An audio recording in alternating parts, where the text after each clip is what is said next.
What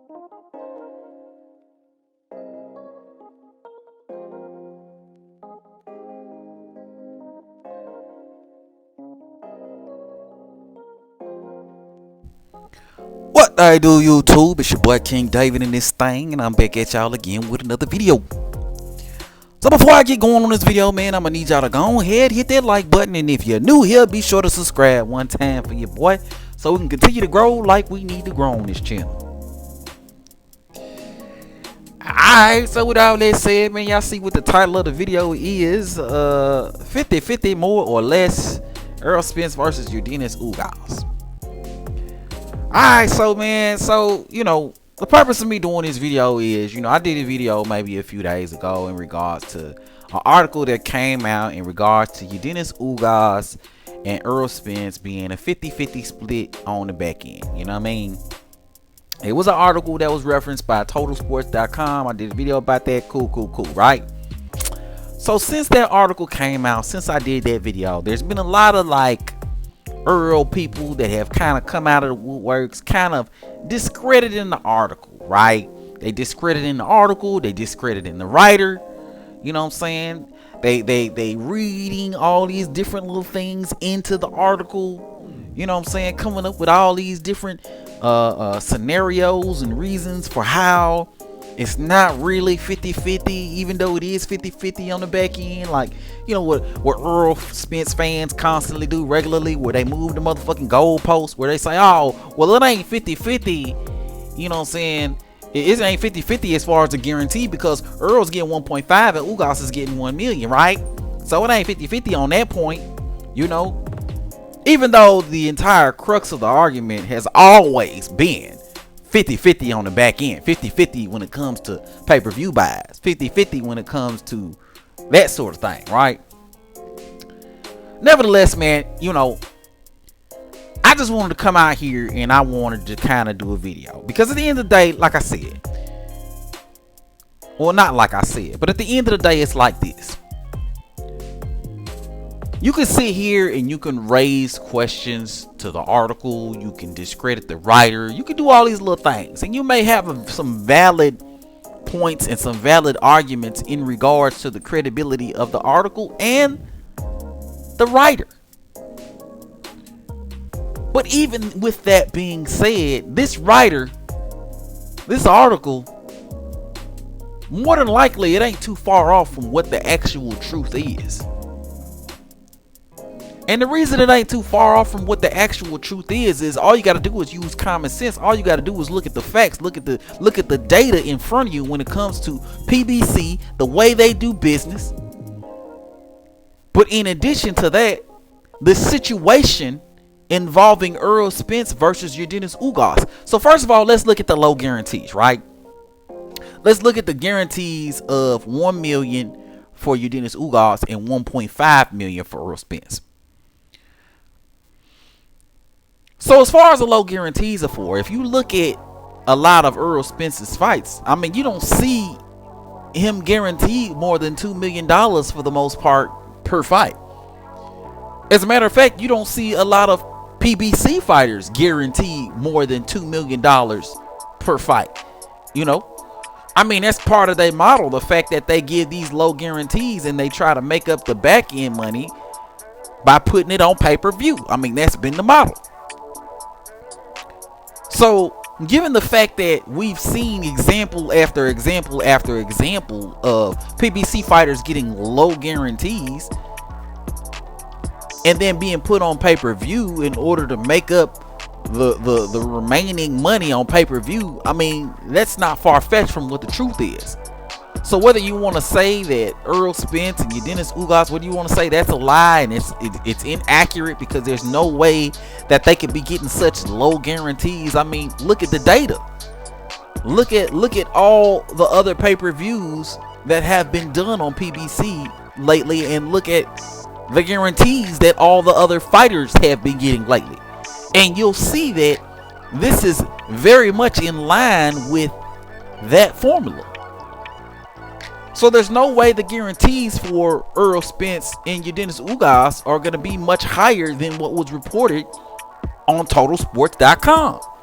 And again, you guys are going to try to discredit the writer. You want to discredit the website. You want to discredit all these things that have to do with this whole 50-50 split between Yordenis Ugas and Errol Spence. But when it comes to the guarantees, I doubt that Errol Spence or Yordenis Ugas is getting a guarantee of much more than what was reported by TotalSports.com. Okay, so that's the guarantee situation, right?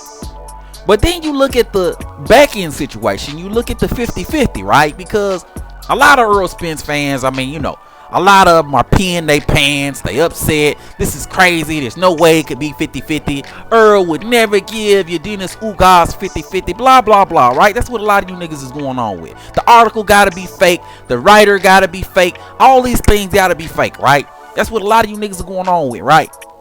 But a lot of you niggas seem to forget that a year ago, there was a report of Ugas demanding 50-50 from Errol Spence. Okay? There was a report of Yordenis Ugas demanding 50-50 from Errol Spence. Okay, so Ugas put it immediately out on the table that he wanted 50-50 from this transaction. Okay?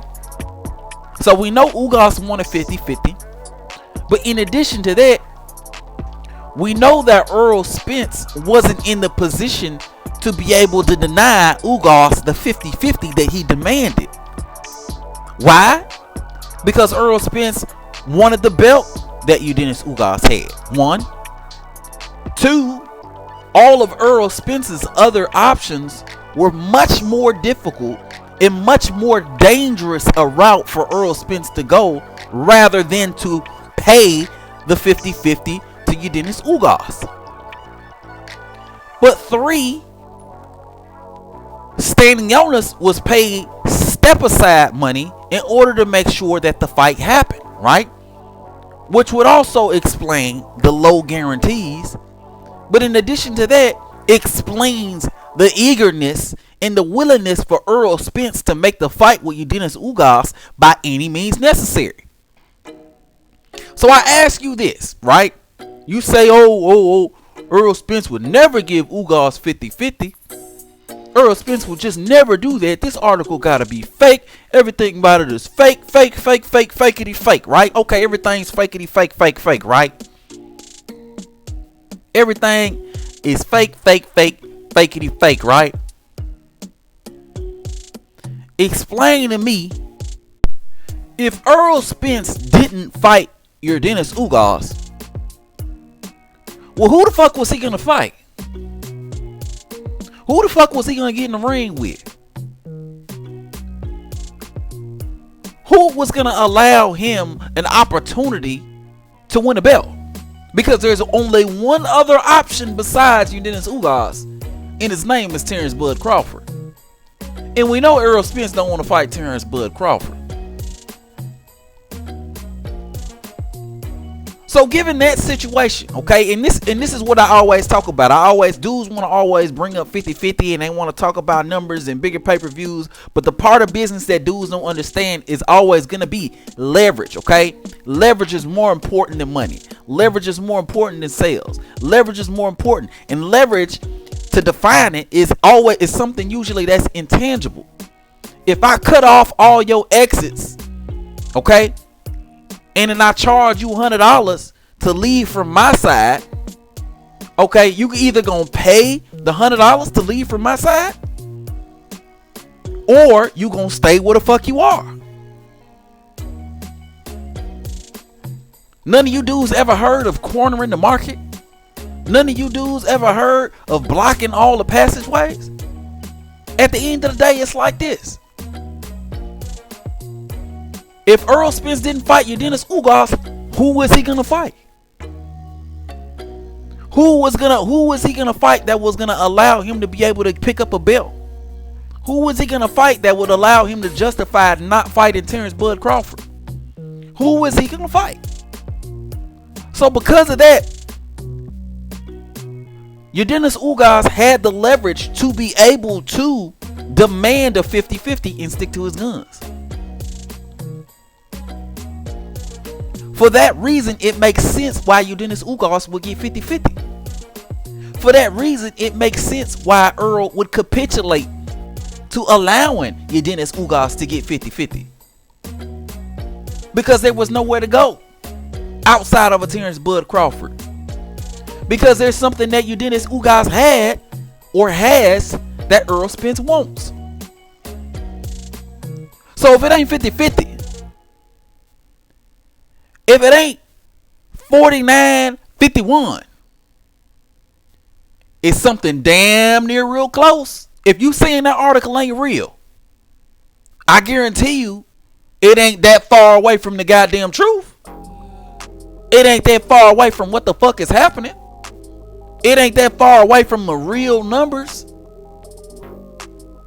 Because Errol Spence don't have the luxury to be able to enforce a 60-40 on a Yordenis Ugas. Yordenis Ugas had all the options in the world at the end of the day. Yordenis Ugas could have fought Bud Crawford himself. He could have did the same shit that George Kambosos is doing with Lomachenko and Devin Haney. Yordenis Ugas could have fought Keith Thurman. Still could fight Keith Thurman. Yordenis Ugas never said that he ain't never fighting Keith Thurman like Errol said, so he could fight Keith Thurman. Yordenis Ugas could probably call out Sean Porter again. I'm sure Sean Porter would fight him again. Yordenis Ugas could probably fight Danny Garcia. Yordenis Ugas can fight anybody who the fuck he wants to fight. But Errol don't have that luxury. Errol don't have the benefit of being able to fight who he want to fight at this particular point in time. Errol's not a Canelo Alvarez. Errol doesn't have the luxury to pick and choose his opponents.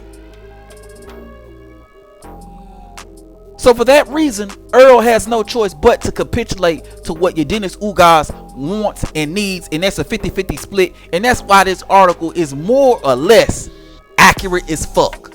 But let me know what you think, man. Hit it up in the comment section below.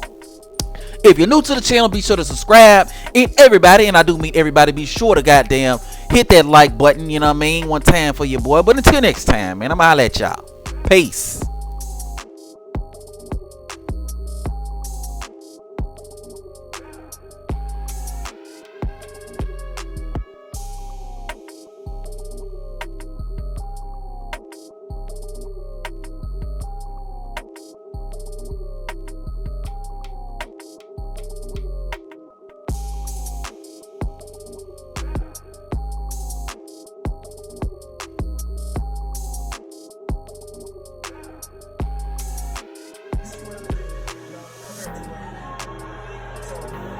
That's what happened. As soon as you stop the chatting, that's what happened there. Hey, listen. My thing is, who number one in the welterweight division now?